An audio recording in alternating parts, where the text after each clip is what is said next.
Notre roi et notre maître. Nous lui devons toute la gloire. Merci Seigneur Saint-Esprit. De ta présence. Enseigne-nous ce matin. Et nous te rendons toute la gloire. Tiens en toi. Saisis nos cœurs. Et installe-y ta grande parole. Installe ta puissante parole. Alléluia. Est-ce que tu le crois? Amen. Est-ce que tu crois que Dieu est capable d'installer sa parole en toi? Amen. Oh Emmanuel. Oh Emmanuel. Oh, oh, oh.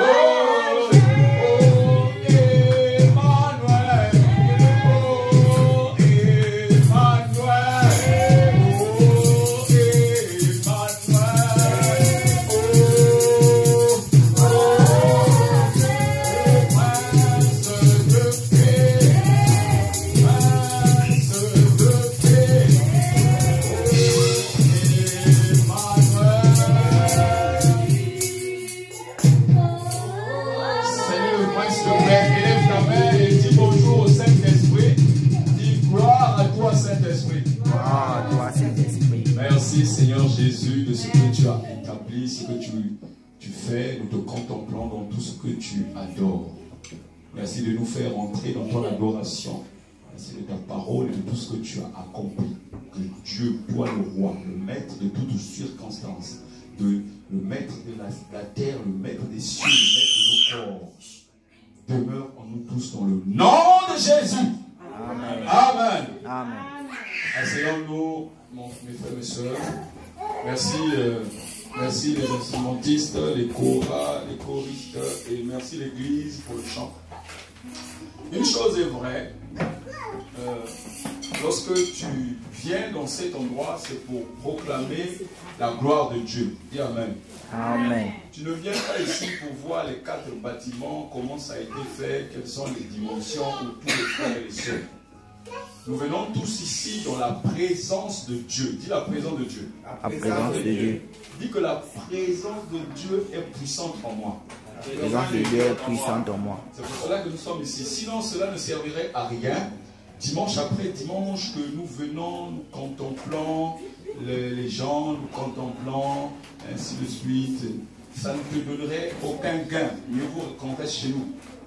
Le thème de ce matin, nous sommes donc dimanche 24 novembre 2019.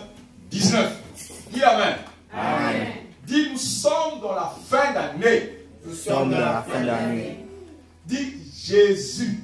Jésus est le commencement. Et la fin de toutes choses. Il est le premier-né. D'entre tous les morts. Et il sera le dernier. Alléluia. Amen. Donc en réalité, quand tu rentres dans une année, Jésus est déjà le premier et là le dernier. Jésus est déjà le commencement de l'année. Et en fait, Jésus, c'est comme quelqu'un qui est une garantie pour toi. C'est une assurance que l'année sera bonne. Alléluia. Amen. Et Jésus t'assure une très excellente année. Dis gloire à Dieu. Gloire à Dieu. Car Jésus est le commencement et la fin. Le commencement de l'année et la fin de l'année. Le commencement de ta vie et la fin de ta vie. Le commencement de ton travail et la fin de ton travail. Le commencement de l'église et la fin de l'église. Alléluia. Amen. Alors donc si tu comprends cela, c'est là-dedans que tu trouves ce qu'on appelle la volonté de Dieu. Dis la volonté de Dieu. La volonté de Dieu. La volonté de Dieu n'est pas la volonté des hommes. Car c'est Dieu qui a créé l'humanité. Alléluia. Amen. Je veux prendre un exemple très simple. Un exemple très très simple. Toi et moi, nous sommes sortis de certains parents. Il n'y a personne qui est né ici. Mes chers amis, essayez d'éteindre vos téléphones ou mettez ces téléphones sous vibreur. C'est désagréable. Alléluia. Amen. Il n'y a personne sur la terre ici qui est né d'un arbre, qui est né d'un animal. Alléluia. Amen. Chacun est né de ses parents. Quand les parents ont grandi, ils se sont mis ensemble. Quand ils se sont mis ensemble, ils nous ont eu chacun de nous ici présents. Si quelqu'un est né d'autre façon, qu'ils nous disent. Parce que même Jésus a été obligé de naître par Marie, oui ou non? Amen. Oui ou non? Amen. Jésus, le roi des rois, il pouvait descendre ici. Bam! Il a atterri sur la terre. Or, rien ne peut arriver si tu ne passes pas par les entrailles de la terre. Il faut naître des entrailles de la terre. De la même façon qu'un arbre pousse, l'arbre, donc le noyau que tu mets dans la terre, le noyau va pourrir là-bas, tu ne verras plus rien. Et quand ça va pousser, il y aura plusieurs avocats. Alléluia. Amen. Donc il faut passer par les entrailles de la terre. Donc cette terre qui nous a été donnée, dis la terre m'a été donnée. La terre m'a été donnée. Dis la terre m'appartient. La terre m'appartient. La terre appartient à l'homme. La Alléluia. terre appartient à l'homme. C'est le territoire de l'homme, c'est pas pour quelqu'un. Il y a beaucoup d'hommes sur la terre qui sont héritiers, mais ils sont incapables de vivre dans l'héritage que leur avaient cédé leurs parents. Alléluia. Amen. Et donc, la terre qui est notre héritage, nous ne sommes plus propriétaires puisque la terre nous a été dépossédée par le monde des ténèbres. Donc, il fallait que Jésus naisse de la terre, car tu es poussière et tu retournes à la Poussière. tu es né, nous sommes tous nés de la terre. Dieu nous a formés par la Terre. Lorsque nous mourons, si on laisse le cadavre pendant des jours, on ne va plus reconnaître là où étaient les yeux et tout ça. Tout est devenu poussière. Alléluia. Amen. Alléluia. Amen. Dieu nous a formés de la poussière. Et donc cette terre-là devait retrouver de la valeur. C'est pour cela que chaque personne a constaté que Jésus était obligé de naître de Marie. Il fallait d'abord que Jésus passe par les entrailles de la terre, détruire la terre pendant 9 mois. Alléluia. Amen. Pour y installer les choses que nous avons le droit. Dis, j'ai le droit. J'ai le droit. Maintenant, Maintenant. grâce à Jésus. Grâce à Jésus. Grâce à Jésus. Grâce à Jésus. Ce n'est pas ton papa ou ta maman qui t'a cédé le droit. Le droit de vie se trouve dans la loi de vie. La loi de vie, c'est la loi de Jésus. Alléluia. Amen. La loi de Jésus, c'est la loi de l'amour qui dit dans le livre de Jacques 2. C'est ça le droit de vie. Nous vivons par l'amour du Père. Car Dieu a tant aimé le monde, l'amour est arrivé, qu'il a donné son Fils pour nous. Il est rentré donc dans les entrailles, Jésus est né. Alléluia. Amen. J'aimerais attirer ton attention pour savoir que Jésus est rentré une seule fois dans les entrailles de la terre. Car Marie n'a vécu qu'un certain temps. Jésus a vécu 33 ans et demi. Alléluia. Amen. Quand Jésus est passé par ses entrailles, telle est la volonté de Dieu. Pour savoir que Jésus n'est plus dans les entrailles. Jésus n'est plus un enfant. Jésus n'est plus fils. Mais Jésus est devenu roi couronné au trône de son Père. Alléluia. Amen. Acclame le Seigneur car notre Seigneur est roi. Le Seigneur est roi. Il n'est plus un petit enfant. Beaucoup de personnes dans le monde, beaucoup de personnes dépourvues de réalité, dépourvues de la vraie réalité de Christ, manquent ce qu'on appelle par la révélation. On vit comme si nous étions dans une fourmilière. Le monde est une fourmilière. Tout le monde marche à la queue leu. À la fin là-bas, tout ce que les fourmis passent de bouche à bouche, de bouche à bouche, de bouche à bouche, ça va arriver à la reine de la fourmilière, oui ou non? Amen. Les fourmis qui ont apporté le petit bout de pain ne vont même pas le manger. Le monde marche comme une fourmilière. Il y a un certain nombre de personnes qui bénéficient, un certain nombre de personnes qui prennent la gloire de l'héritage de la terre. Et nous, chrétiens, on vit à la queue comme le monde fourmilier. Nous vivons comme si nous dépendons d'eux. Notre roi est arrivé ici comme quelqu'un qui a régné. 33 ans et demi ont suffi. Le maître est grand. Le maître a été enlevé. Alléluia. Amen. Il est ressuscité, enlevé. Il siège à la droite de Dieu, le Père Tout-Puissant. Dis Amen. Amen. Le Père Tout-Puissant. Dis Amen. Amen. Jésus reviendra. Il dit, voici, je viens bientôt. Et quand je vais venir, en ma main, je trouve quoi? Ma rétribution. Dis Alléluia. Amen. Il a sa rétribution qui va donner à chacun selon son œuvre. Nous ne sommes plus à l'étape de naissance de Jésus-Christ. Ésaïe a proclamé la naissance de Jésus-Christ. Zacharie a vu comment Jésus devait régner. Mais Jésus est arrivé.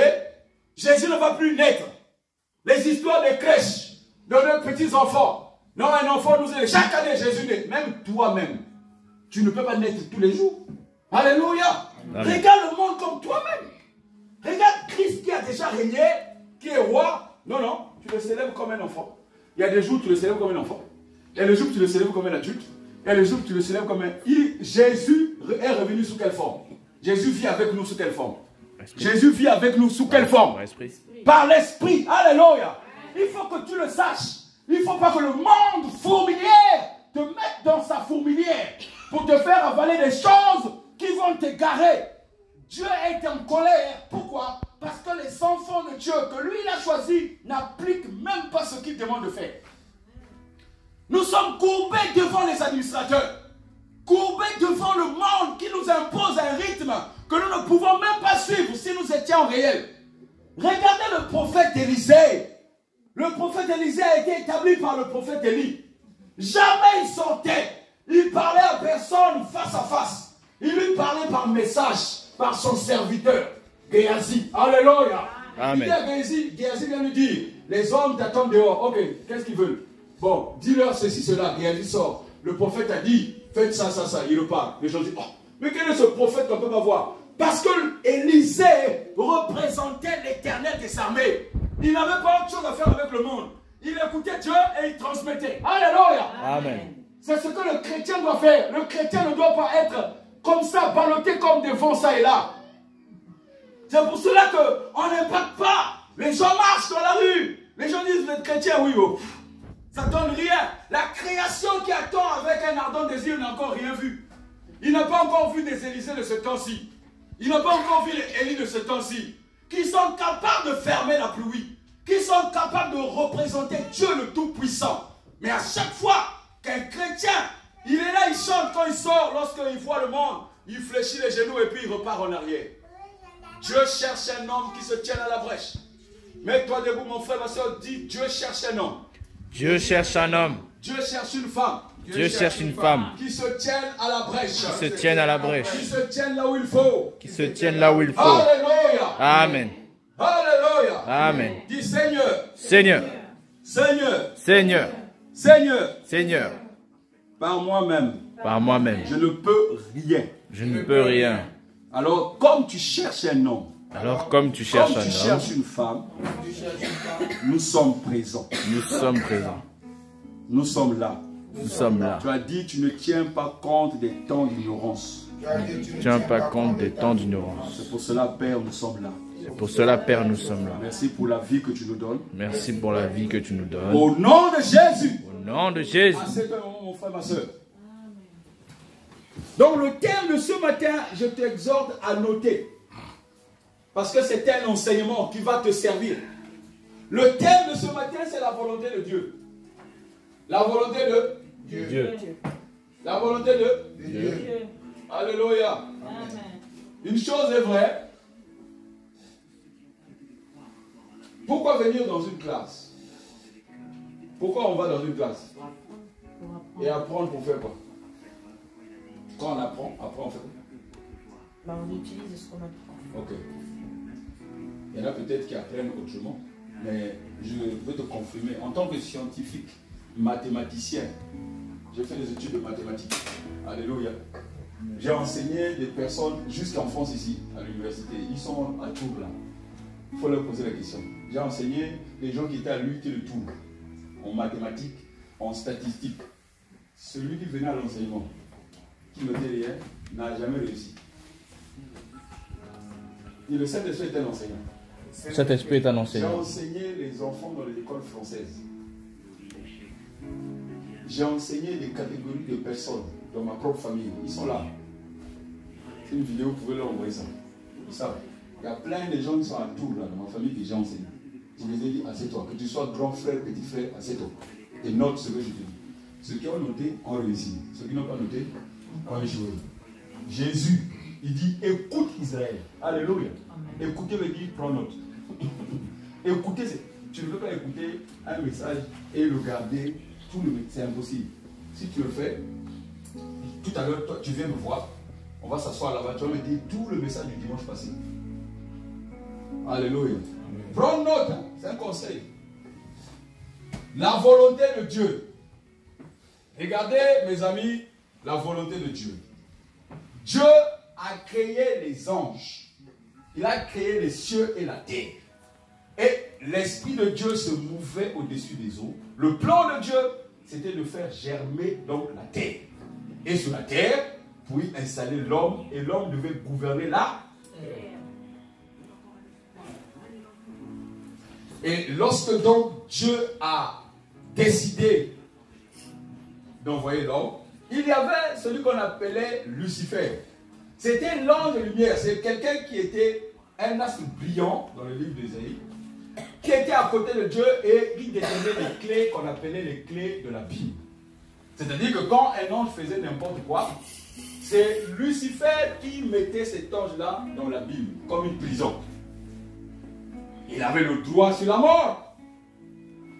Et il gouvernait les abîmes. Alléluia. Amen. Lorsque dans le conseil de Dieu, parce que quand Dieu parlait comme Dieu était esprit, dans le livre de 2 Corinthiens 3, 17, il dit que le Seigneur est un esprit, là où il y a l'esprit du Seigneur, il y a là où il y a là. Dieu donc a parlé dans le conseil des cieux. Il a décidé de donner la terre au pouvoir de l'homme. La terre se trouvait où? Dans les abîmes. Alléluia. Amen. La Bible dit que l'Esprit de Dieu se mouvait au-dessus des eaux. Ça veut dire quoi? Que la terre n'existait pas. La terre était dans les profondeurs de l'abîme. Là où Lucifer avait le pouvoir. N'oublie jamais ce que je suis en train de te dire. Si tu veux noter, tu notes. Là où Lucifer avait le pouvoir sur l'abîme. Donc la terre fait partie du pouvoir de qui?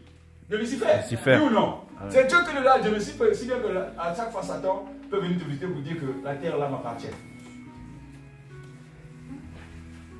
Alléluia. Amen. Et donc, quand Dieu prend le conseil des cieux, il dit, je vais faire émerger la terre et je vais donner finalement le contrôle de la terre à l'homme qui n'existe pas encore, que je vais créer selon nous-mêmes. Alléluia. Qu'est-ce que Lucifer entend? Lucifer se rend compte que le pouvoir va lui être arraché. Lucifer, avec le tiers des anges qui étaient adoubés à Lucifer, c'est-à-dire qui étaient convaincus de ce que Lucifer leur disait, puisqu'il avait le pouvoir. On peut dire que au ciel, il y avait donc Dieu, l'archange Michel et Lucifer qui partageaient le pouvoir. L'archange Michel, c'était pour la guerre, et Lucifer, c'était pour l'adoration. Quels sont les cieux comme ils ont fonctionné? Lucifer va monter le tiers des anges, finalement pour imposer et à récupérer le trône. Alléluia. Amen. Parce qu'il avait donc contrôlé le tiers des anges. Les anges sont de myriades et de myriades, comme disent les apocalypses.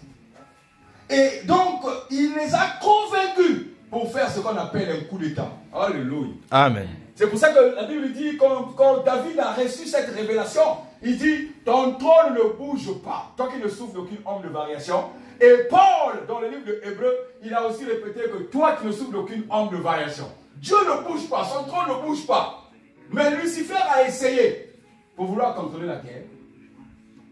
Dieu l'a précipité sous la terre. Alléluia. Amen. Lucifer est arrivé sur la terre. Quand Lucifer est arrivé, il a été maintenant appelé Satan, avec ses anges. Quand il est arrivé, Adam et Ève n'étaient pas encore là. Puisque Dieu dit dans le livre de Genèse 1, 26, dit, faisons l'homme à notre image. Qu'il nous ressemble, qu'il soit comme nous. Dieu est en train de parler avec une parole de roi.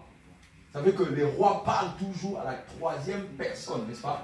Oui. Première personne plutôt, il dit faisons. Tout en lui, il parle, c'est le conseil de Dieu. Et lorsque finalement l'homme devait venir sur la terre, dans Genèse chapitre 2, le but de Dieu c'était que l'homme puisse gouverner la terre. La volonté de Dieu c'était que l'homme puisse gouverner quoi? La terre. L'homme puisse gouverner quoi? La terre. L'homme puisse gouverner quoi? La terre. La volonté de Dieu c'était que l'homme puisse gouverner quoi? La terre. Dieu a précipité Lucifer où?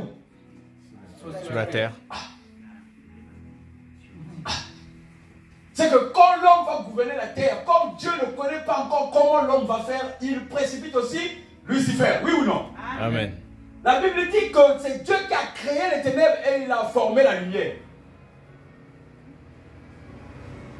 Donc c'est Dieu qui fait toutes choses. La volonté de Dieu, elle n'est pas la volonté des hommes.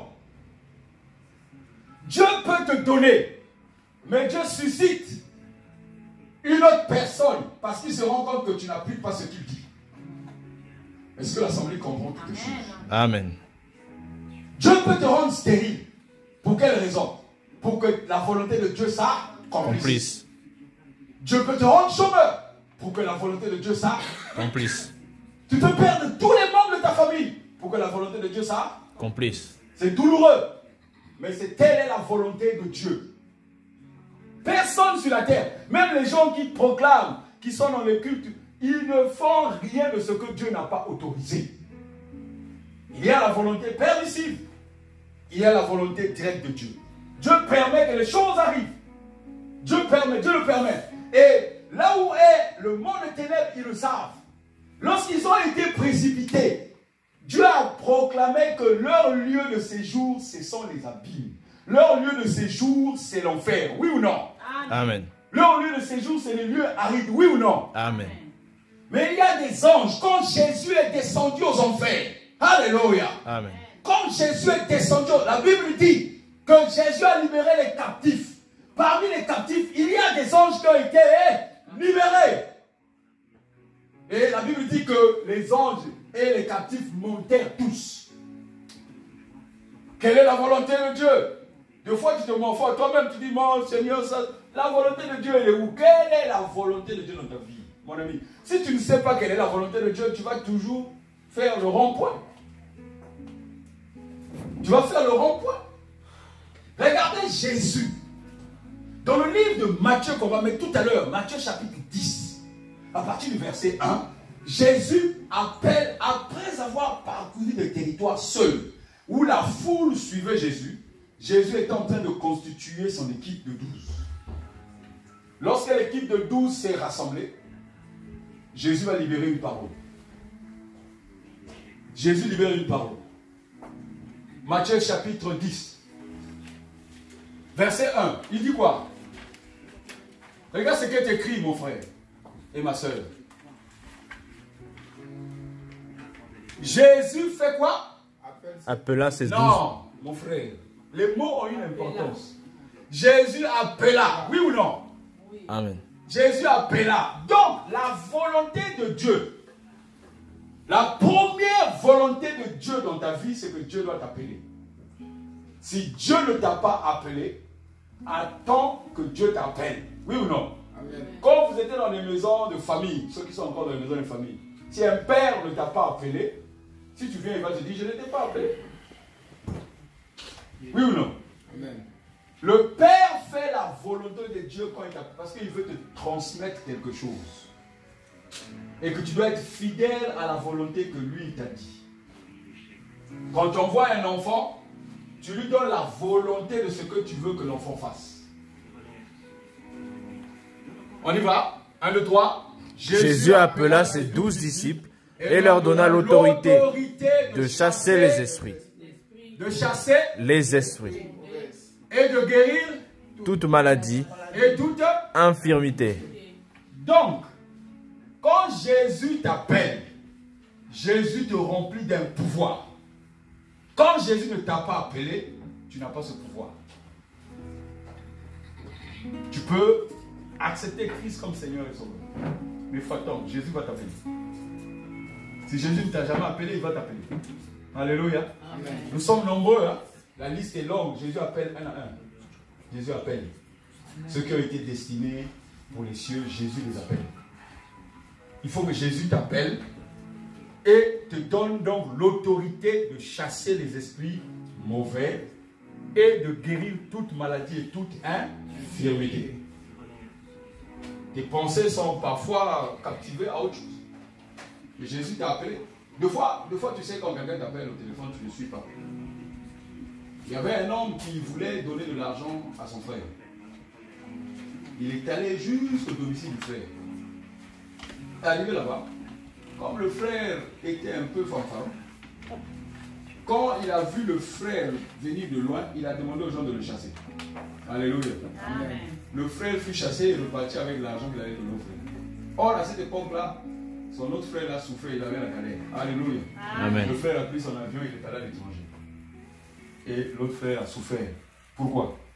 Parce que il faut être sensible à un certain nombre de choses dans votre vie. Vous pouvez vous chamailler avec un frère ou une soeur. Quelqu'un, vous pouvez vous chamailler. Mon frère, ma soeur. C'est un conseil que je vous donne. Nous sommes en train de faire, ce n'est pas la prédication, c'est un enseignement. C'est que quand tu vois ton frère ou ta soeur pousser une porte, venir te voir, pendant que vous êtes chamaillé fort, et tu le chasses, les ténèbres sont en toi. La Bible dit que quand un homme de paix vient dans une maison, et il y trouve qu'on le chasse, il va aller à l'extérieur, qu'est-ce qu'il va faire? Il va épousseter même la poussière de ses pieds, il va maudire le territoire.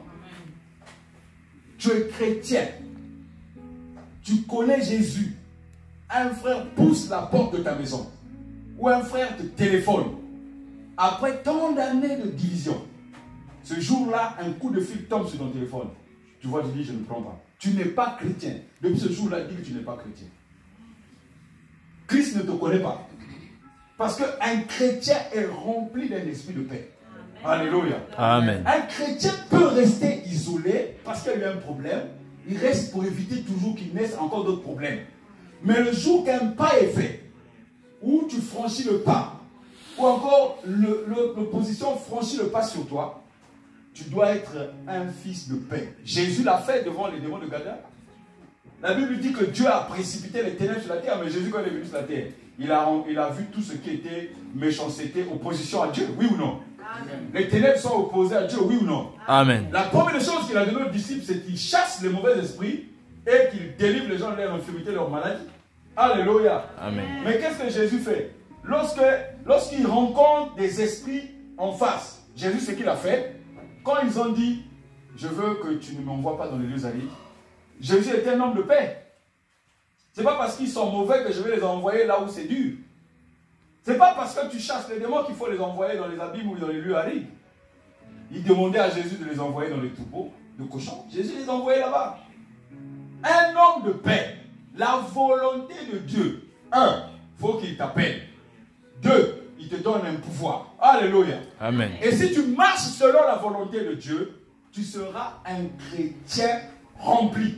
Parce que tu n'entendras que la volonté de Dieu. Quand les hommes viennent te parler, tu vas leur dire, ok, j'ai compris, vous êtes aussi des hommes, vous êtes raisonnables. Mais, attendez, j'interroge mon Dieu. J'interroge qui? Mon Dieu. Deux fois, tu as peur de dire ça aux gens, deux fois, tu as peur de le faire. Deux fois, tu n'as pas envie de le faire, parce que tu te dis, bon, lui aussi, c'est un homme comme moi. Mais, celui qui n'interroge pas Dieu, pour écouter la volonté de Dieu, va dans le mur. Va dans le mur. Va dans le mur. Verset 5, mon frère. Matthieu 10, 5. Regardez la volonté de Dieu. Que dit la parole? On y va, le 3. Ce sont ces 12 hommes que Jésus envoya. Donc, la deuxième chose, après l'appel et le pouvoir, il faut qu'il t'envoie, oui ou non? Amen. Ce n'est pas parce qu'il t'a appelé, comme tu appelles un enfant. Tu lui donnes la liste des courses. Tu lui donnes les moyens. Et deux fois, beaucoup de mamans, je connais, il lui précise le magasin là où il faut partir. Oui ou non? Amen. Il lui dit, tu vas à tel magasin. Il précise le magasin. Là, maintenant, il l'envoie. Il l'appelle. Il lui donne les moyens. La troisième chose, maintenant, il l'envoie. Va dans telle ville, va dans tel magasin. Voici ce que tu vas faire. Donc, Jésus maintenant envoie les 12 disciples. Et en les envoyant dans les villes, on y va le 3. Après leur avoir fait les recommandations suivantes. Alléluia. N'allez pas dans les contrées païennes. C'est ça? Ne va pas à Carrefour, va à l'éclair. C'est toi et mon frère. Oui ou non? Parce qu'à Carrefour, c'est plus cher. Mais là, Jésus envoie pour dire que dans ces contrées païennes-là, il n'honore pas Dieu. N'allez pas dans les contrées païennes. Et n'entrez pas dans les villes de la N'entrez pas dans les villes de la Samarie. Cet enseignement va se porter sur ce qu'est le royaume des cieux sur la terre, la volonté de Dieu. Jésus a dit à qui? Aux disciples, non? N'allez pas dans les contrées païennes et n'allez pas dans la Samarie. Oui ou non? Amen. Ok, d'accord. Jésus a dit cela. Il l'a dit haut et fort. Donc, ils allaient dans les villes juives. Les villes juives, c'est les villes où il y avait qui? S'ils ne vont pas en Samarie. La Samarie, c'était la capitale de quoi à l'époque? La Samarie, c'était la capitale d'Israël. Alléluia. À l'époque, donc, des enfants d'Israël, dans les livres de rois, il faut savoir qu'à un moment donné, après David, le roi qui succédait David, c'était qui? C'était ça. Oui, comme vous ne le pas. Salomon, oui, Salomon. C'était qui? Salomon. Ok, donc David était roi de tout Israël, du nord au sud. Et son fils a succédé qui s'appelait Salomon, qui est né d'une relation avec la femme d'Uri. Vous comprenez? Et lorsque Salomon a régné, Salomon, dans 1 roi 11, mon frère, Salomon, finalement, il a régné et il s'est tourné vers les voies païennes, les contrées. C'est quoi on a dit, Jésus a dit tout à l'heure. Salomon s'est tourné vers les contrées païennes. Oui ou non? Salomon s'est tourné vers des peuples que Dieu avait interdits.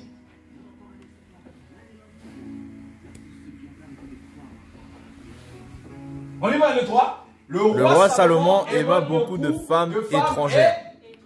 Dieu a interdit les femmes étrangères. Lui, le fils de David. Femmes étrangères, ce sont des femmes qui ne font pas la volonté de Dieu. Ce n'est pas parce que quelqu'un est belge qu'il est une femme étrangère. Alléluia. Amen. Ne confond pas ça. Hein? Pas parce que quelqu'un est français qu'il est une femme étrangère. Femmes étrangères, c'est ceux qui ne font pas la volonté de Dieu.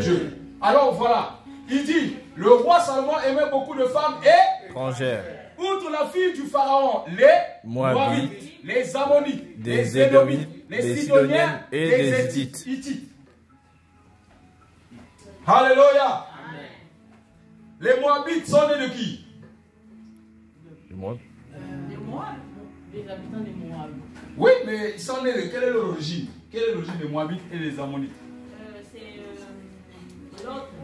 Ils viennent de Lot. Ce sont les filles de Lot qui ont livré Lot et ils ont couché avec leur papa. Alléluia. Amen. Et Dieu a interdit de prendre ce genre de filles à Salomon. Alléluia. Amen. Alors, les Édomites, c'est qui? C'est quel peuple? Tu as noté que les Moabites et les Ammonites viennent de l'autre. Tu as noté? La prochaine fois que je pose la question, tu n'arrives pas à répondre.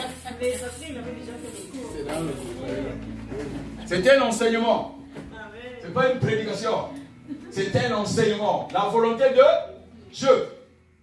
Parce que la volonté de Dieu, si tu en fais une prédication, tu vas t'écouler parce qu'elle est grande, la volonté de Dieu. Donc il faut aller petit à petit. Dis gloire à Dieu. Gloire à Dieu. Dis la volonté de Dieu. La volonté de Dieu. Aucun homme ne peut la comprendre. Il faut la recevoir par révélation. Il faut la recevoir par révélation. Les Édomites sont des peuples nés de qui? C'est des peuples de qui? Et c'est un peuple d'Édom, oui ou non? Oui, mais qui est l'origine de ce peuple? Parce que ici, chacun est l'origine de chaque chose. Les Édomites sont des peuples. Jacob avait 2 fils. Plutôt Isaac avait 2 fils, 2 jumeaux, n'est-ce pas? Jacob et Saül. Donc les Édomites sont des peuples qui viennent des Saül. Alléluia. Amen. C'est dans Genèse. Ils sont là. Édomites. Alors, les Sidoniens, c'est les peuples qui viennent de qui? Ils viennent de Sidon, bien sûr. L'origine de Sidon, c'est qui? Qui a mis au monde les Sidon?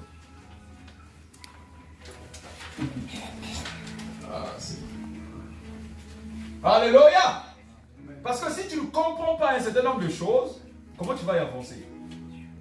Tu pries Dieu tous les jours, Seigneur, Seigneur, mais quand Dieu te dit ça, c'est le temps, l'époque, pas de prière, mais c'est l'époque de méditation. Tu confonds les temps entre la méditation et la prière.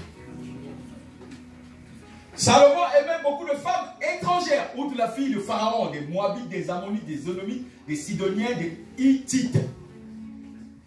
Vous lirez ça dans le livre de Genèse, chapitre 10. Vous verrez la suite de ces peuples-là. On continue, mon frère. Verset 2. Verset 2. Elle venait de ces nations païennes. Jésus n'a-t-il pas dit qu'il ne faut pas aller dans les nations païennes, non? Si. Ah. Mais on va comprendre la volonté de Dieu. Oui ou non? Amen. C'est Dieu qui a dit qu'il ne faut pas y aller. Hein? Mais Salomon est parti. Il a puisé. Il a eu des enfants dans la relation. Salomon avait 700 femmes, 300 concubines. Bon, moi, ça fait 1000. Hein? Bon, il y a combien de jours dans l'année? 365 ou Donc, 366. si tu dois voir une femme par jour, les autres vont attendre combien d'années pour être vues? 3 ans, non? À peu près, non? Oui. 2 ans à 3 ans et demi. Donc, je viens dans ta maison. 365 fois 3. Oui ou non? Ça fait 1000 et quelques. Donc, c'est à peu près moins de 3 ans. Donc, je vais dire 3 ans. Donc, si je suis venu aujourd'hui, une année comporte 365. Donc, après 1000 jours, je viens te voir encore. Mais je te dis fier d'être la femme de Salomon. de Salomon. Hein, 1000 jours. Oui ou non? Oui. Non, mon frère, si après 1000 jours, une femme voit un homme. Et ces femmes-là étaient gardées, elles ne peuvent pas avoir des copains. Hein. Peut-être pas avec les gardes, je ne sais pas. Mais Salomon était le roi. Toutes ces femmes-là vivaient dans le palais. Si vous regardez dans la Bible, comment il dessinait le palais de Salomon, il était grand. 1000 femmes. On y va. Elle venait de ces nations païennes au sujet desquelles l'Éternel avait dit aux Israélites, vous ne vous unirez pas à elle. Et elles ne s'uniront pas à Vous. Sinon, elles détourneront votre cœur Et vous entraîneront à adorer leur Dieu. Or, C'est précisément à des femmes de ces nations-là que Salomon, entraîné par l'amour. Dieu dit une chose, tu fais une autre chose. La suite, mon frère. La suite, mon frère. Il y eut 700 épouses de rang princier et 300 épouses de second rang. Et toutes ces femmes détournèrent son cœur. De toutes les façons, quand un homme a 2 femmes, c'est un commun. 2. C'est vrai. Regardez, Elkana avait 2 femmes. Dieu, donc, il avait une femme et il avait Anne. Dans le livre 1 Samuel. Mais Elkana, son cœur se tournait sur. Pourquoi il aimait Anne? Qui peut avoir la révélation? Pourquoi Elkana, la femme, l'autre femme là, lui faisait du bien? La femme là avait des enfants, la femme l'honorait. Parce qu'on appelait ses enfants les enfants de Elkana, oui ou non? Amen. Pourquoi il donnait double portion à Anne, il dormait tous les jours chez Anne? Pourquoi? Pourquoi? Parce qu'elle faisait la volonté de Dieu, prier. Non, Elkana n'a rien à foutre avec la prière. S'il priait, elle n'allait pas prendre 2 femmes. C'était pourquoi? Parce Mon qu'elle frère. est très belle. Ah! Une fois, elle était très belle et elle n'avait pas encore mis au monde. Donc, tout était encore frais, tout était encore... Frère. La femme était fraîche. Donc, lui, la femme qui a mis beaucoup au monde là, il y a des bourrelets, tout là. Lui, il va chercher les femmes qui n'ont pas mis au monde. Il disait à la femme, mais pourquoi tu pleures d'avoir un enfant? Moi, je suis là. Mais reste comme ça, et puis donc, reste fraîche, quoi. Or, la Bible dit que c'est Dieu qui t'enlève le pauvre de l'insensé. Une maman doit être une mère. Une femme doit être appelée mère. Donc, lui, il ne voulait pas que la femme soit appelée mère. Oui ou non? Amen. Donc, l'amour a détourné donc le cœur de Salomon. Et est-ce que vous pensez que telle est la volonté de Dieu? Salomon va rester pareil? Donc, Dieu va dire à Salomon, bon, c'est bon. Oui ou non? Il va lui dire, c'est bon. Tu es un bon serviteur. Tu as arraché 1000 femmes sur la terre. C'est très bon. Toi, tu me... Vraiment, c'est bon. Oui, il va lui dire ça. Qu'est-ce qui va se passer? Qu'est-ce que Dieu va faire? Il va lui rappeler que Un désobéissant, Dieu fait quoi? Il t'abandonne. Alléluia. Il fait quoi? Il t'abandonne. Verset 12. 1 roi 11, 12. 1 roi 11, 12, mon frère. Toutefois, non, frère, verset 11, il est en train de le punir maintenant. Il dit, alors l'Éternel lui dit, on y va une toi, puisque tu te conduis ainsi et que tu n'as pas respecté mon alliance et les hommes que je t'avais donné, je t'arracherai la de royauté. royauté. Alléluia. Amen. Et je la donnerai à l'un de tes sujets, c'est-à-dire l'un qui travaille de tes serviteurs. Au lieu de donner même au fils qui te suit, il arrête carrément l'histoire de père en fils. Il change la donne. Alléluia. Amen. Il lui arrache. Dieu te donne quelque chose. Jésus te dit, je te pardonne tous tes péchés. Va et ne pêche plus. Tu arrives devant le péché. Ton cœur bourdonne. Je fais ou je ne fais pas. Dieu t'a dit ne fais pas. Ton cœur bourdonne pourquoi? Dieu t'a dit ne fais pas. Va et ne pêche plus. Donc, Dieu sait que le péché va toujours se présenter devant toi. Donc, en ce moment-là, tu vas dire, je ne fais pas. Plus. Oui ou non? Amen. Mais nous, pieds joints, on refait le même péché. Jésus ne passera plus pour la deuxième fois à la croix. Là, il faut maintenant que toi-même tu te détaches. Parce que Jésus était ton avocat, tu l'as banni. Maintenant, il faut te détacher. Donc, verset 12 maintenant. Toutefois, à cause de ton père David, je n'accomplirai pas cette menace de ton vivant. Parce que Dieu se souvient toujours de l'alliance qu'il fait avec un homme. Dieu n'est pas comme toi et moi, où on dit une chose, on n'accomplit pas l'alliance. Alléluia. Amen. Je suis l'alliance jusqu'au bout. Mais j'arracherai le royaume à ton fils. Va au verset 28, mon frère. 1 roi 11, 28. Je vous conjure de lire l'histoire des rois. Il est écrit, ce Jéroboam, donc le jeune homme que Dieu a dit, je donnerai le royaume à ton. C'était le serviteur de Salomon. Elkana. De Salomon. On est toujours le roi en 1 roi 11. On y va le toit. Ce Jéroboam était un jeune homme énergique et capable. Salomon avait remarqué comment il exécutait son travail. Et lui avait confié La surveillance de toutes les corvées exécutées par les hommes des tribus issues de Joseph. Toute personne nous fait confiance.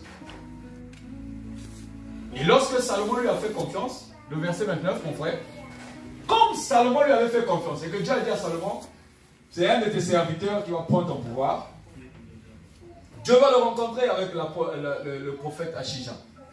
Il est écrit, on y va, à cette époque-là, Jéroboam sortit un jour de Jérusalem et fut abordé en chemin par le prophète Aïa de Silo, vêtu d'un manteau neuf. Il était tout seul dans la campagne. Je vous ai toujours dit que si tu veux que Dieu te parle, il faut rester seul dans une présence de Dieu. Ce n'est pas avec les fous. N'aie pas peur d'être en présence de Dieu. Dieu ne vient pas pour nous faire du mal. Dieu nous parle. Et Jéroboam était seul avec le prophète de Dieu. Il commence à lui parler. On y va, mon frère. Qu'est-ce qu'il va lui dire? Verset 30. Aïe a pris le manteau neuf qu'il portait, le déchira en 12 morceaux. Il y a combien de tribus d'Israël? 12. Il y a combien de disciples de Jésus? 12. Alléluia. Amen. Alléluia. Amen. On y va doucement, mon frère, mon soeur. Parce que deux fois, nous nous trompons de la volonté de Dieu. On veut faire notre propre volonté. On y va, mon frère. La suite. Il dit, et dit à Jéroboam, prends pour toi 10 de ces morceaux. Donc il lui donne 10 royaumes. Car voici ce que déclare l'Éternel, le Dieu d'Israël. j'ai décidé d'arracher le royaume à Salomon et de te confier 10 tribus. C'est là que va naître la séparation d'Israël. Israël Sud, Israël Nord, qu'on a vu tout à l'heure que Israël Nord, la capitale d'Israël Nord, c'est la Samarie. Jésus a interdit les gens d'aller dans la Samarie. C'est là où ils avaient pris les 10 tribus, les 10 tribus. Toute la Samarie, donc on appelait ça Israël. Les 2 tribus qui étaient restées, on appelait ça maintenant Juda. Alléluia. Ça existe jusqu'aujourd'hui. C'est la Samarie qui a essayé de disparaître parce que c'était sur les montagnes. Et il y a guerre entre les tribus samaritaines et les tribus de Juda. Jusqu'aujourd'hui. Israël et Palestine. Jusqu'aujourd'hui. Alléluia. Amen. La volonté de Dieu. En ce moment-là, Dieu qui avait promis un royaume aux enfants d'Israël le déchire. Il le Déchire. Il le Déchire. et le confie à Jéroboam. Jéroboam, c'était seulement un homme comme ça, serviteur. Son cœur n'était pas aussi droit. Dans le livre de 1 roi 12, Jéroboam va commencer à régner en Samarie. Et par jalousie, parce que les 2 tribus d'Israël, les 2 tribus de Juda étaient dominées maintenant par un roi de Juda, mais tout le monde allait toujours prier à Jérusalem. Vous comprenez? Toutes les tribus, tous les 10 et les 12, le seul moment où ils se rassemblaient, c'était à Jérusalem. Et Jéroboam, il s'est rendu compte que les 10 là vont toujours à Jérusalem, Il y a un problème. Parce que la capitale de Juda, c'est Jérusalem. La capitale d'Israël, c'est Samarie. Et il a créé ce qu'on appelle des faux dieux. Il est allé sur l'autel, à Bethel là-bas, il a érigé ce qu'on appelle des autels. Et il a exigé aux 10 tribus désormais de ne plus aller en Jérusalem pour maintenant prier le faux Dieu que lui-même il a érigé. Il a irrité le cœur de Dieu. Alléluia. Amen. La volonté de Dieu. Dieu connaissant qui sont les hommes aujourd'hui, il confie une tâche, mais quand l'homme ne peut pas, Dieu change. Quand une femme, j'ai toujours dit, quand une femme fait une sauce qui a cramé, elle va pas mettre ça à table, c'est impossible. Oui ou non? Amen. Elle va se faire tout pour changer, donner autre chose s'il y en a. Ou s'il y a un peu de cramé, il gratte. Là où ça n'a pas cramé, c'est ce qu'il va donner si elle n'a rien d'autre à offrir. Oui ou non? Amen. Et Dieu, c'est comme ça qu'il agit avec chacun de nous, toi et moi. Si tu ne fais pas, ce n'est pas parce que tu as appelé enfant de Dieu que si tu ne fais pas sa volonté, il va rester avec toi. Il va te changer. Alléluia. Il va te jeter. Il va t'arracher tout le pouvoir qu'il t'a donné. Tout. Et donc Jésus maintenant parle et dit, il vient après tous ces rois-là. Jésus vient après les Jéroboam. Quand il arrive, il applique la même chose. Il dit aux disciples, dans Matthieu 10, qu'on a vu, que vous avez tout pouvoir de chasser les démons et tout. Verset 5, il vient leur parler, il dit, vous n'irez pas dans les contrées païennes et en Samarie. Jean 4, mon frère. Jésus a fini de parcourir ce qu'on appelle le Jean 2. Qu'est-ce qui s'est passé, Jean 2? Jean 2, qu'est-ce qui s'est passé? Jésus a multiplié l'eau en vin. Jean 3, qu'est-ce qui s'est passé? Jésus a rencontré Nicodème. Dans chaque livre de la Bible, il y a une pensée de Dieu. Tu dois retenir juste la pensée de Dieu. On te demande pas de retenir les 50 versets d'un chapitre. Non. Tu dois savoir quand tu lis la Bible, quand tu lis un chapitre, tu dois découvrir quelle est la pensée de Dieu. Quelle est la volonté de Dieu dans ce chapitre. Dans le livre de Jean 1, c'est le salut. Jean-Baptiste est arrivé, c'est le salut. Alléluia. Amen. Jésus a été baptisé dans le Jourdain et Dieu a proclamé Jean 1, 12, 13. Il a donné le salut à ceux qui ont accepté, qui ont cru en moi, reçoivent ce qu'on appelle le salut.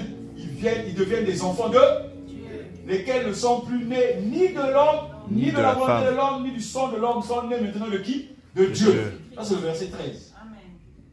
Quand Jésus vient en Jean 2, Jésus, il y a la fête qu'on appelle la fête de Cana. Les noces de Cana. Et c'est là où Jésus maintenant rencontre, multiplie l'eau en vin.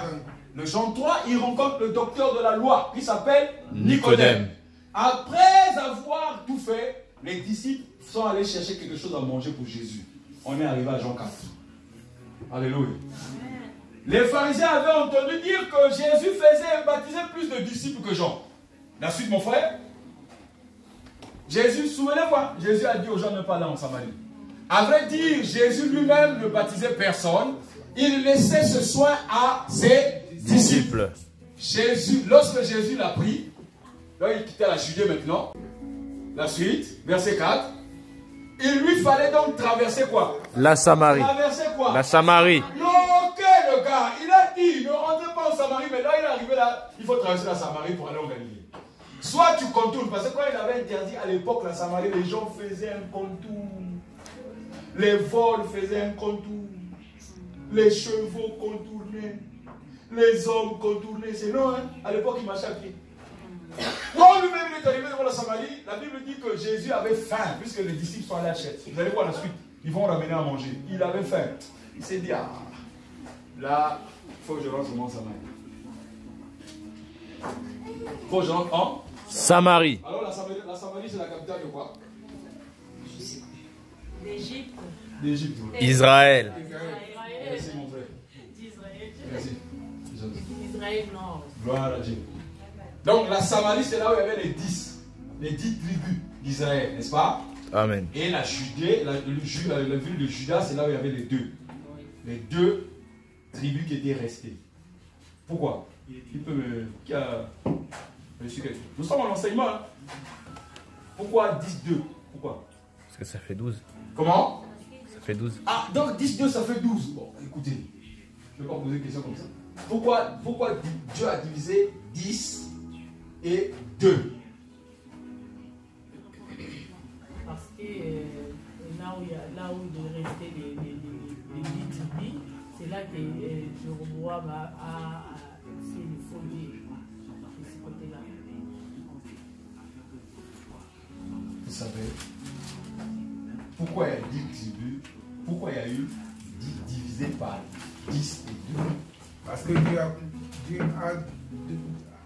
Dieu va donner Jéroboam 10 tribus de gérer et les deux autres devaient être...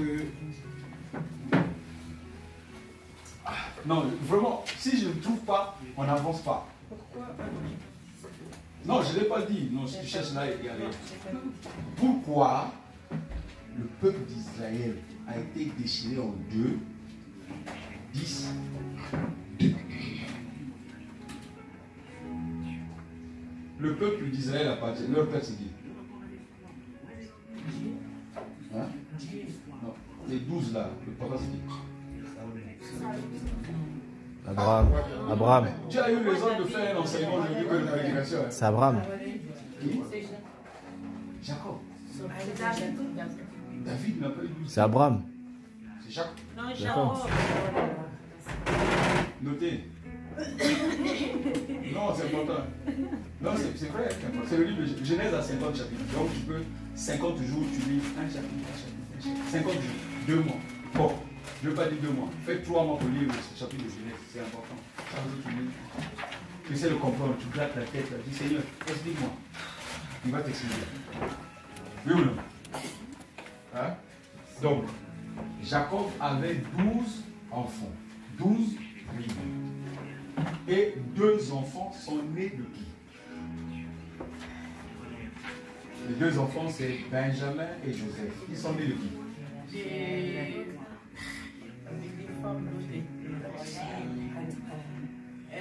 On a fait le cours à la maison. Donc, je me tue en fait de donner des enseignements le vendredi. C'est pour ça que Dieu a dit aujourd'hui qu'il n'y a pas de prédication, c'est l'enseignement.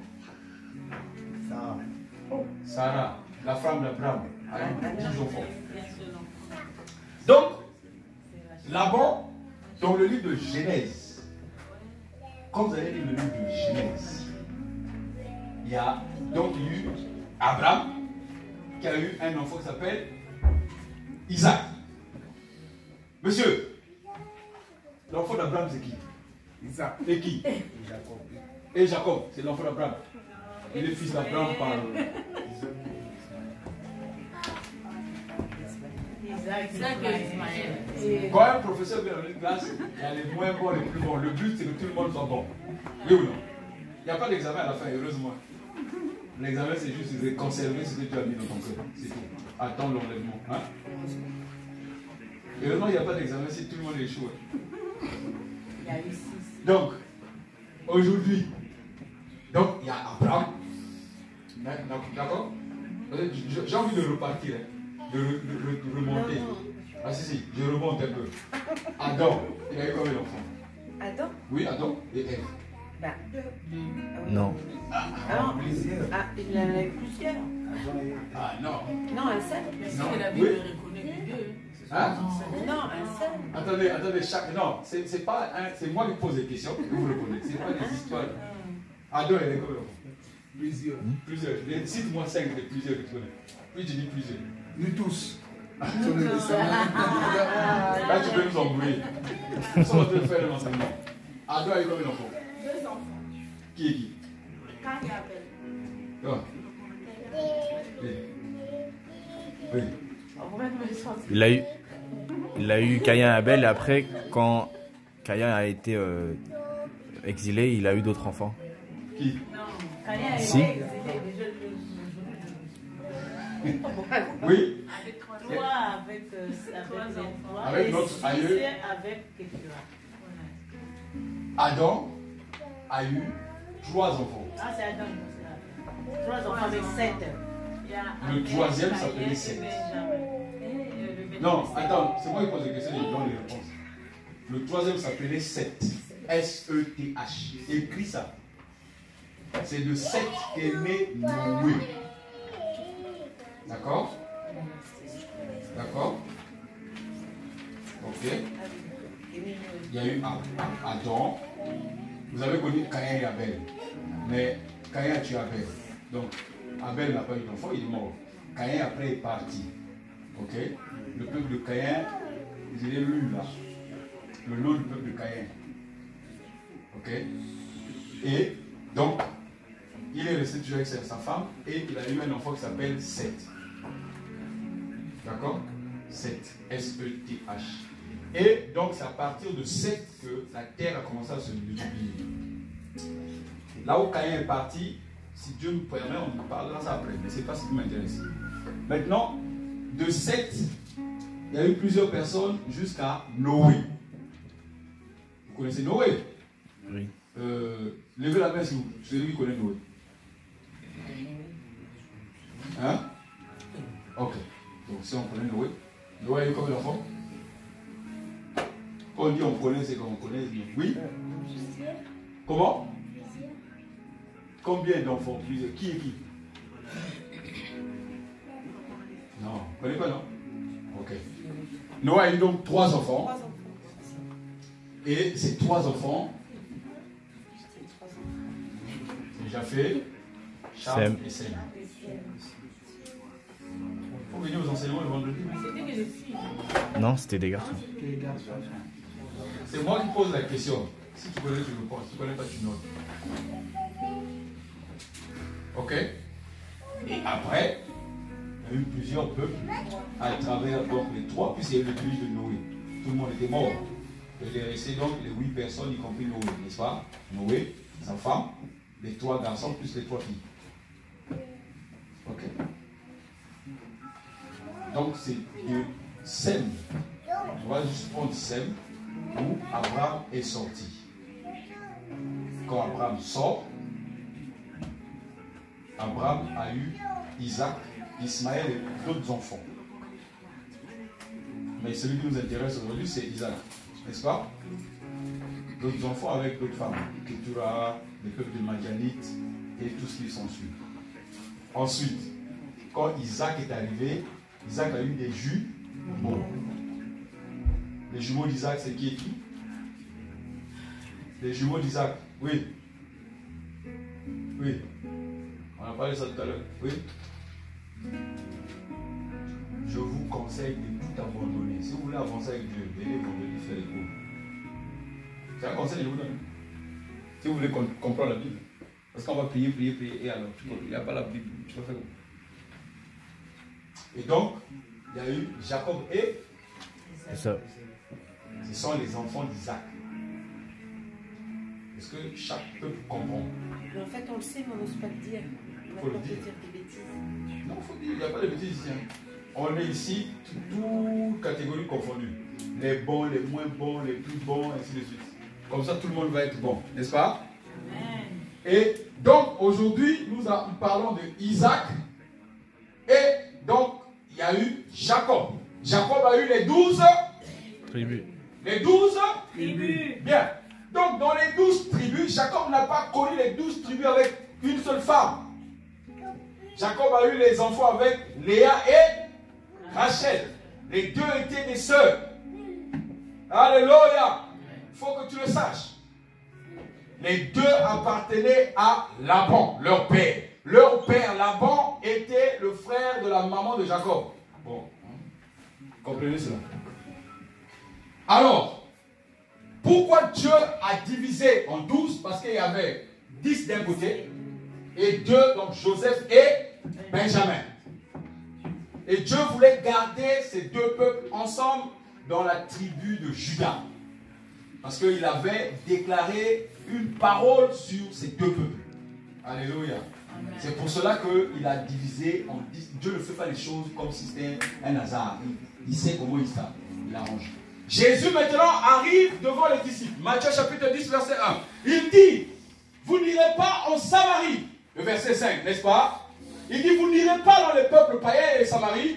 Jésus est arrivé. L'agneau est arrivé. Jean chapitre 1. Jésus a donné le salut. Jésus a multiplié l'eau en vin. Jean chapitre 2. Jean chapitre 3. Jésus rencontre le docteur d'Israël, Nicodème. Il lui dit, si tu ne repars pas dans le ventre de ta mère, tu ne verras pas le royaume des... Si tu ne nais pas de nouveau, tu ne verras pas le royaume de... Docteur d'Israël, Jean chapitre 3, quand Jésus a confronté le docteur d'Israël, il est arrivé donc maintenant, Jean chapitre 4, il est maintenant en face de la Samarie.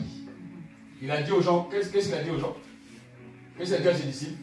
N'allez pas en Samarie. Et il est en face de la Samarie, il a faim, il est fatigué, il ne va pas faire le tour. C'est long, hein? Il est rentré. Alléluia. Amen. Il a dit aux gens de la volonté de Dieu. Le thème de ce matin, c'est la volonté de Dieu. La volonté de Dieu. Il est entré, il a mis pied au Samarie. Oh, quand le maître met pied quelque part, toute l'ordonnance qui était prise avant est abolie. Alléluia. Amen. Le maître établit l'ordonnance nouvelle. Je vous l'avais dit, oui, mais c'est la volonté de Dieu qui s'accomplit. Regarde, il rentre en Samarie. C'est ainsi qu'il arriva près d'une bourgade de Samarie nommée Chichar, non loin du camp que Jacob avait jadis donné à son fils Joseph. La suite, mon frère. La Samarie, nous avons vu, c'est la capitale de l'Israël nord. Jérusalem, c'est la capitale de l'Israël sud qui est Juda, n'est-ce pas? Bien. C'est là que se trouvait le puits de Jacob. Dis le puits de Jacob. Le puits de Jacob. Mets-toi debout, mon frère. Mets-toi debout, mets-toi debout. Dis le puits de Jacob. Le puits de Jacob. Le puits de Jacob. Le puits de Jacob. Le puits de Jacob. Le puits de Jacob. Le puits de Jacob. Le puits de Jacob. N'est pas comparable. N'est pas comparable. Au puits de Jésus. Au puits de Jésus. Au puits de Jésus. Au puits de Jésus. Il me donne la vie. Il me donne la vie. Garde Jésus. Garde Jésus. Sans les eaux vives. Sans les eaux vives. Alléluia. Amen. Alléluia. Amen. Alléluia. Amen. On va lire la suite. Debout, mon frère. Fatigué du voyage. On y va. Jésus, vous avez dit qu'il était fatigué, non? Fatigué du voyage. S'assit au bord du puits. Il était environ midi. Dans d'autres expressions, il dit c'était la 6e heure. Ok? La suite, qu'est-ce qui se passe? Quand il est fatigué, la suite, verset 7, mon frère, ne sois pas pressé. Une femme samaritaine vint pour puiser de l'eau. Jésus s'adressa à elle. On y va? S'il te plaît, donne-moi à boire un peu d'eau. La suite, mon frère. Jésus venait rentrer. Ses disciples étaient allés à la ville pour acheter de quoi manger. Jésus avait faim. Ils sont allés acheter, ils l'ont laissé seul. Le maître ne le laisse pas seul. Quelqu'un va ravir le pouvoir. Le maître ne le laisse pas seul. Il ne faut pas laisser seul. Il faut laisser avec quelqu'un. Sinon, quelqu'un d'autre va prendre le pouvoir. Alléluia. Et là, la femme samaritaine est en train d'arracher le pouvoir. La suite, mon frère. La suite, mon frère. Verset 9. La Samaritaine s'exclama. Parce que la Samaritaine connaissait la loi que les Juifs ne pouvaient pas rentrer en Samarie. Comment se fait-il qu'un Juif rentre maintenant en Samarie? Il y a un problème. Comment tu es Juif et tu me demandes à boire? À moi qui suis Samaritain. Les Juifs, en effet, évitaient toute relation avec les Samaritains. Avec les, je sais que tu notes mon frère, vas-y. Jésus lui répondit, si tu savais quel don Dieu veut te faire et qui est celui qui te demande à boire, c'est toi qui aurais demandé à boire et il t'aurait donné de l'eau vive. Le puits de chaque homme ne donne pas l'eau vive, c'est le puits de Jésus qui donne l'eau vive. C'est le puits de Jésus qui donne l'eau vive. Alléluia. La suite, mon frère. Regarde, même maître, elle commence à appeler Jésus par maître. La Bible dit que c'est poussé par l'esprit que les hommes ont parlé la part de Dieu. Amen.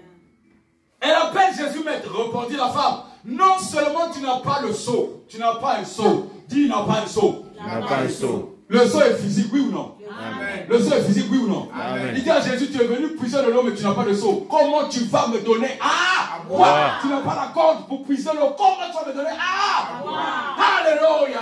Mais, il dit, le puits est profond. Il me fait encore peur. Il te fait peur. Le diable te fait peur par des paroles. Vous savez que la majorité des personnes s'écartent parce qu'une parole est sortie. Les personnes prennent une parole qu'une maman t'a adressée quand tu n'as pas connu Jésus. Même quand tu as connu Jésus, tu dis, mais elle m'avait maudit. Elle m'avait maudit. Mais Jésus t'a délivré de la malédiction. Alléluia. Amen. Dis, Jésus m'a délivré de la malédiction. Jésus m'a délivré de la Il m'a malédiction. délivré des profondeurs. Il m'a délivré des Il profondeurs. m'a délivré des physiques. Il m'a délivré des physiques. Je suis fils de Dieu. Je suis fils de Dieu. Lié par le sang de Jésus. Lié par le sang de Jésus. Alléluia. Amen. D'où la... En plus, le prophète dit, d'où la tires-tu donc ton eau vive? D'où la tires-tu donc ton eau Vive. Jésus lui dit que si tu savais qui est en train de te parler, tu allais même pas parler, tu allais t'accroupir ici.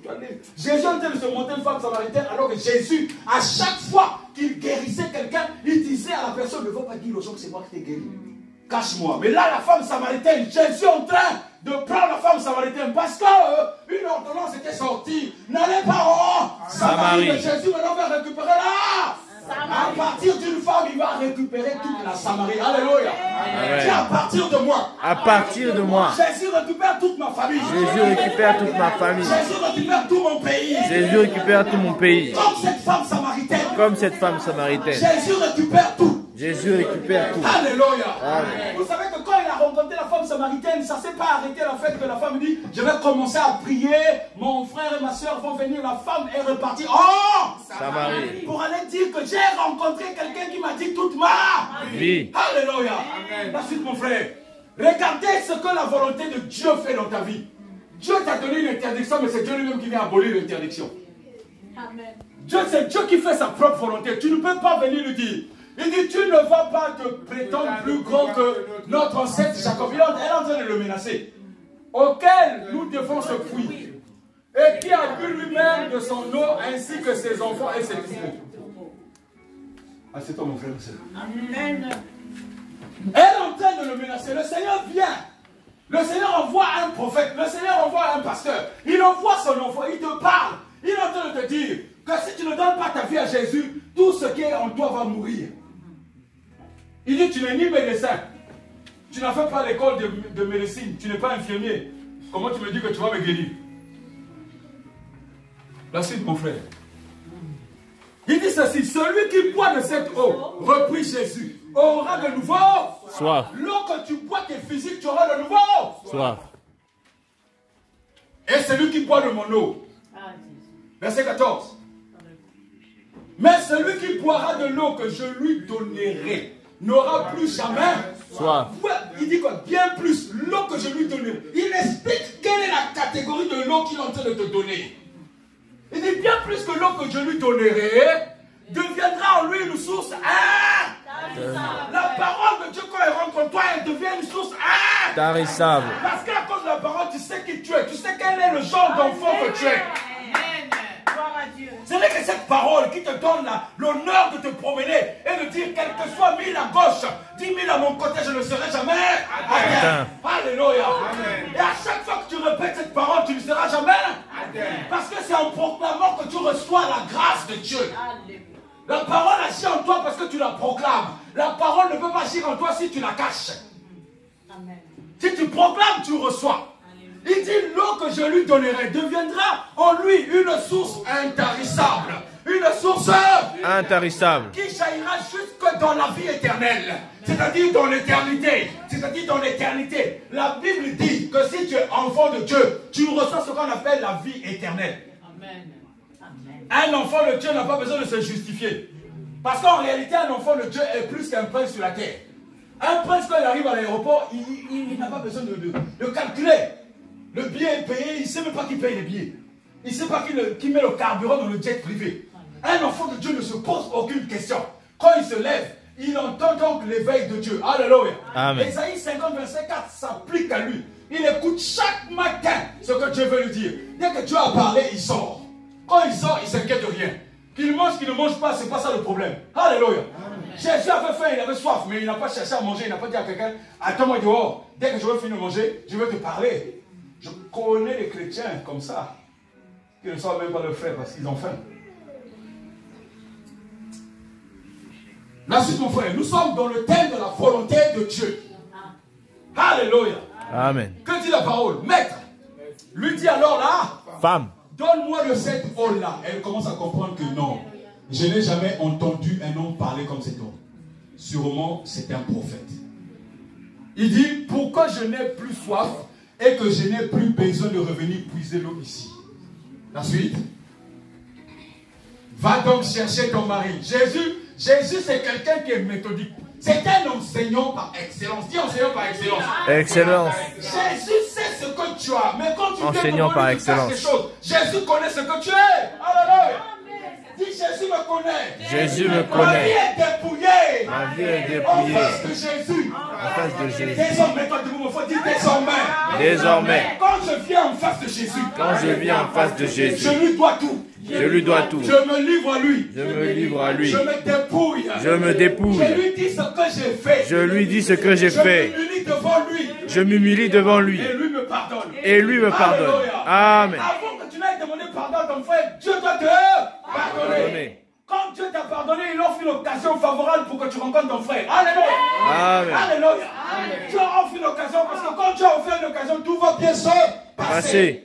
Alléluia. Si tu n'as pas vu Dieu pour implorer le pardon et que tu ailles voir les gens comme ça seulement, mon ami, et le pardon là ne va pas passer. Alléluia. Amen. Il faut demander la main de Dieu en chaque chose. La volonté de Dieu. c'est comme mon frère, ma soeur. Il dit, va donc chercher ton mari. Qu'est-ce que la femme lui dit? Première conversation. Lui dit Jésus, reviens ici.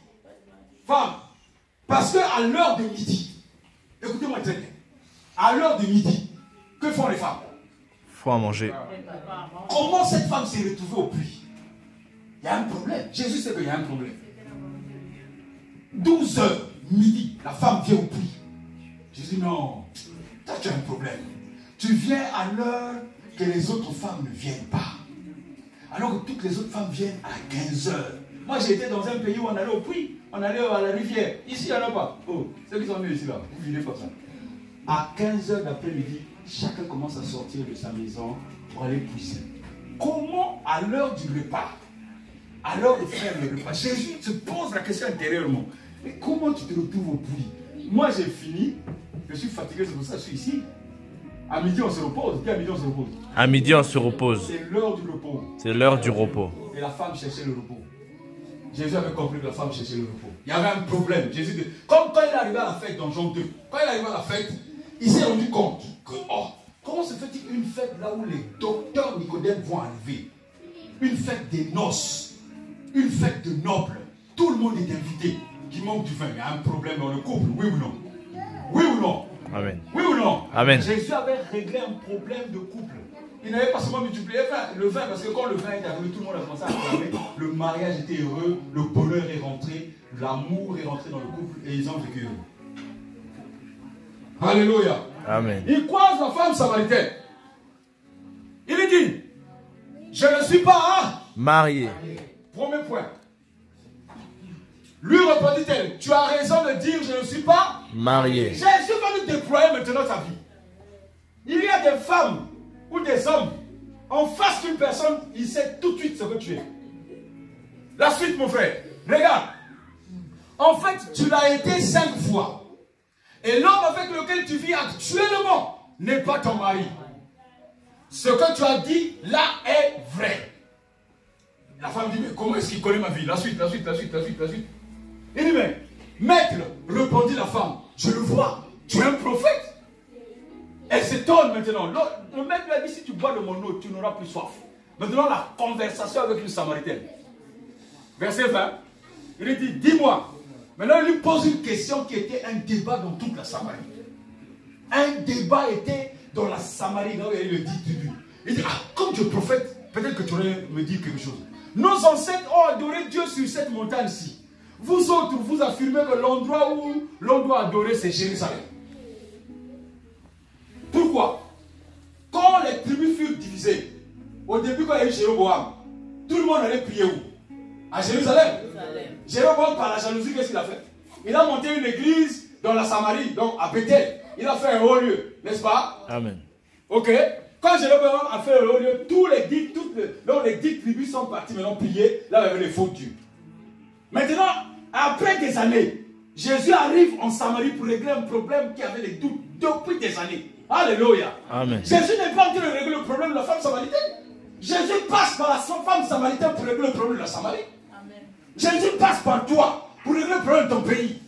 Jésus passe par toi pour régler le problème de ta famille. Jésus passe par toi pour régler le problème de couple. Jésus passe par toi pour régler le problème de tes frères, pour régler le problème de ton quartier. Jésus passe par toi. Jésus n'est pas en train de régler ton problème, il a déjà réglé ton problème. Lorsque Jésus te rencontre, il a réglé ton problème. Mes problèmes sont réglés. Les problèmes sont réglés. Dis, mes soucis sont passés. Mes soucis sont passés. Tout est réglé. Tout est réglé. Maintenant, Jésus veut régler les problèmes de ceux qui sont derrière toi. Qu'est-ce qui va se passer? Il dit, pourquoi toi, en fait, j'ai compris que tu es prophète parce que tu m'as dit que je n'ai pas un mari, je le suis, c'est vrai. Mais maintenant, il y a un problème. Les anciens disent qu'il faut adorer, tout le monde a adoré sur cette montagne. Mais des hommes comme toi, c'est-à-dire des hommes ouins, alléluia, Amen. des hommes pieux, alléluia, Amen. les prophètes qui sont passés, qui ont dit, c'est pas là-bas qu'il faut louer, c'est à Jérusalem. Que dit-il Jésus? Jésus va répondre. Jésus répond. Il dit à la femme, crois-moi, lui dit Jésus, l'heure vient où il ne sera plus question de cette montagne. Amen. Dis l'heure vient. L'heure vient. Il ne sera plus question de cette terre. Il ne sera plus question de cette Dis terre. l'heure vient.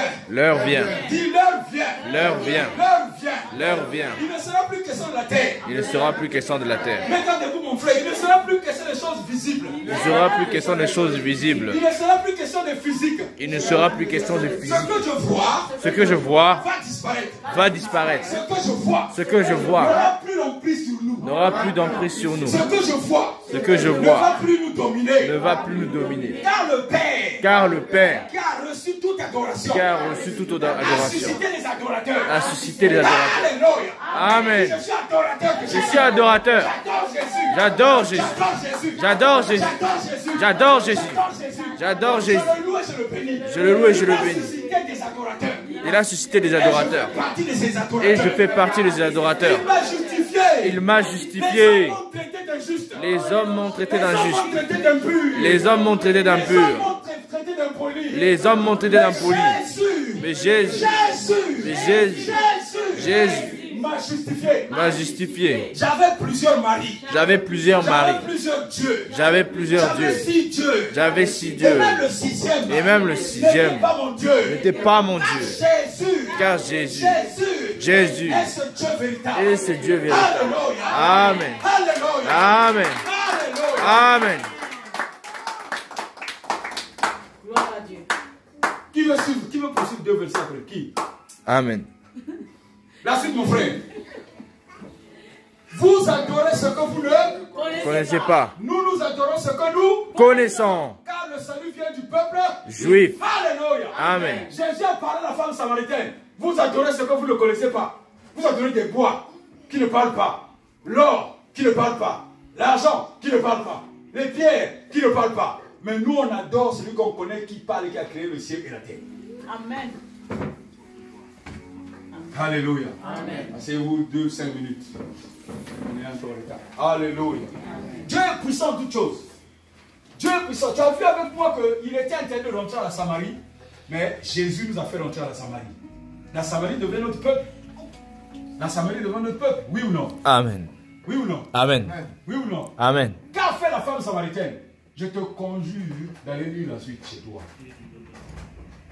Qu'a fait la femme samaritaine? Dès qu'elle a entendu cela, elle est partie en Samarie. Dire à toute la Samarie que le monsieur, le Messie qu'on attendait là, il a dévoilé toute ma vie. Venez. La Bible dit que l'Esprit de Jésus entra et demeura en Samarie. Là, il avait dit tout. Alléluia. Amen. Ce qu'il faut comprendre. Il y a un autre passage qui est important. Lorsque Pierre veut rentrer chez les païens, il avait dit 2 peuples. On n'a pas le temps de dévoiler la deuxième partie. Mais la première partie, c'est la Samarie. Remets Matthieu chapitre 10. Remets Matthieu chapitre 10. Matthieu chapitre 10. Le thème de ce matin, la première partie, c'est la volonté de Dieu. Et il était important de comprendre qu'est-ce que la Samarie. Parce que les gens disent, je vais lutter sur la Samarie. Non, il faut comprendre cela. C'est important. Il a dit, Jésus donc appela ses 12 disciples. On a dit que la volonté de Dieu ne s'accomplit que lorsque Dieu t'appelle. Et il donne l'autorité. Après, il t'envoie. 3 choses. Appeler, autorité et il doit Voyez. Alléluia. Verset 5. Et dans le verset 5, il dit, quand il a cité, il a appelé les 12 disciples, il dit, n'allez pas dans les contrées païennes, n'entrez pas dans les villes de la Samarie. 2 choses qu'il avait interdites. Oui ou non? Oui. Nous avons vu que Jésus lui-même, il nous a encore fait rentrer dans la Samarie. On est rentré dans la Samarie. Et la Samarie, c'est la capitale d'Israël, c'est-à-dire Israël Nord. Tu as noté, oui ou non? C'était un enseignement, ce n'était pas une prédication. C'est vrai que le Saint-Esprit voulait te réveiller. Alléluia. Amen. Et donc, le dernier verset, c'est le dernier chapitre. À comprendre, on va introduire la prochaine fois, on ne sait pas quand, mais vient dans Actes des Apôtres, chapitre 10. Il a parlé des païens et de la Samarie. La Samarie, c'est réglé. Dis Amen. Amen. Actes des Apôtres, chapitre 10. On y va, 1, 2, 3. À Césarée vivait un officier romain nommé Corneille, qui avait un poste de commandement dans la cohorte italique. La suite. La suite. Il était pieux et adorait qui? Dieu. Il adorait Dieu. Il adorait Dieu. Retiens la phrase là. Il était pieux, il adorait Dieu. Avec tous les gens de sa maison. Il était généreux envers les pauvres du peuple et priait Dieu en tout temps. Il priait Dieu en tout temps. Jésus a dit n'allez pas dans les païens et dans les Samaritains. Samaritain, il a réglé, il va régler le problème des païens. Alléluia. La suite, mon frère. La volonté de Dieu. Un jour, vers 3 heures de l'après-midi, il eut une vision. Qui? Corneille. Donc, le païen a la vision. Le païen priait Dieu tous les jours. Temps. Oui ou non? Il vit distinctement un ange de Dieu qui entrait chez lui et qui lui dit Corneille.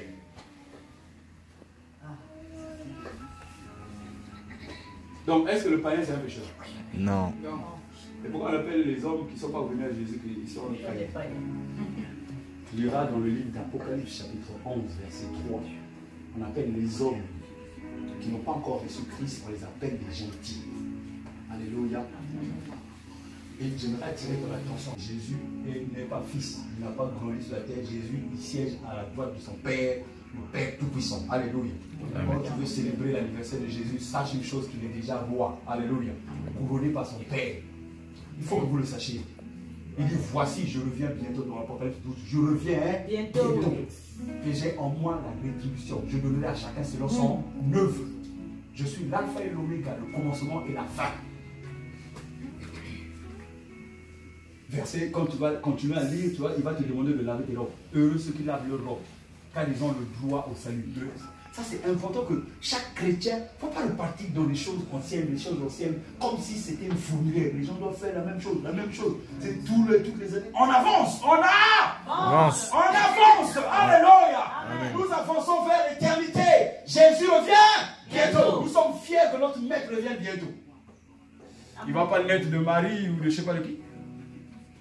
Maintenant, on va prier. Donc, ça c'était l'introduction. La prochaine fois, on va poursuivre la volonté de Dieu pour démontrer donc Jésus qui a dit n'entrez pas chez les païens. Ben, ils vont rencontrer les païens, oui ou non? Amen. Alléluia. Dis, j'étais païen. J'étais païen. Je ne suis les païens, mon frère, c'est une catégorie de peuple. Comme Samarie, c'est peuple. Païen, c'est peuple. Juif, c'est peuple. Ok? Il faut que tout le monde le sache. Lève tes mains vers le ciel. Élève ta voix, élève ta voix. Merci Seigneur. Rends grâce à Dieu. Rends grâce à Dieu. Seigneur, je te remercie. Merci Seigneur. Rends grâce à Dieu.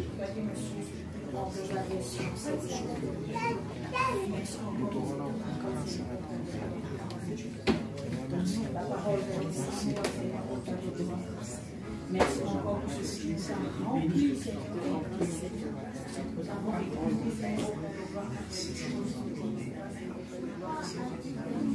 pour cela, je te dis merci, Seigneur.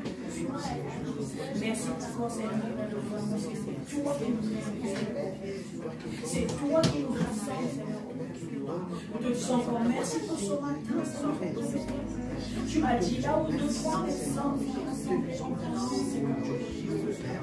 Seigneur Père, merci. Merci pour toute cette merci puissance. encore, Seigneur, pour ce que tu as fait pour les Merci pour le pouvoir que tu nous as donné. merci encore, Seigneur, pour ta Merci Seigneur Père, Seigneur Saint-Esprit. Merci. Car ta main est sur ton peuple, ta main a béni ce peuple. C'est pour cela que tu donnes ces genres de paroles puissantes. Nous confirmons que ta puissance est parmi nous et tu nous expliques les paroles de vérité. Gloire à toi, gloire à toi. Gloire à ton nom, gloire à ta puissance. Gloire à toi. Merci de nous bénir. Merci d'avoir béni ton peuple. Merci de nous avoir déversé des paroles puissantes, de nous avoir donné un enseignement puissant. Et Père, aide-nous à comprendre cet enseignement. Aide-nous à relire et à contempler ta gloire, à écouter des vidéos, à répéter, Père. Merci Seigneur. Merci Seigneur. Merci Seigneur. Alléluia.